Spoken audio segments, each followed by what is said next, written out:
ABS-CBN at GMA may kondisyon sa pag-renew ng kontrata.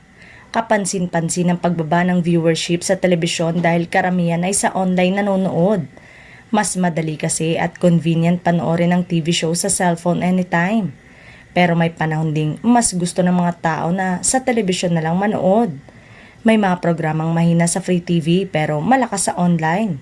So far, ang masasabi nating malakas sa free TV at online ay ang Family Feud ni Dingdong Dantes, ang FPJ Batang Quiapo ni Coco Martin at ang It's Showtime ni na Vice Ganda. Ang It's Showtime ay 7.3% at ang It Bulaga ay 3.6%. Kaya malaki umano ang mawawala sa GMA Network kung sakaling bitawan nito ang Showtime at ipapalit ay ang TikTok Lock o kung meron pa mang ibang gagawin silang sariling noontime show. Sa lagay umano kasi ng Showtime ay talaga namang hindi maitatanggi na malakas ang hatak sa madlang people.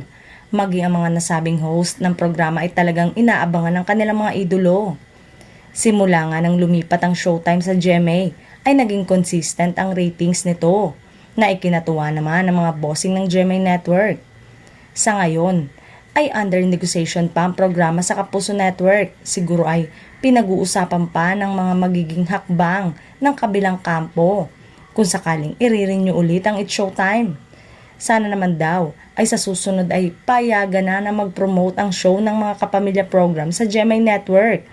Magiging fair din umano ito para sa lahat. Maaalalang nabalita na noong kondisyon ng GMA na magkakaroon ng Kapuso Star na magiging bahagi ng It's Showtime.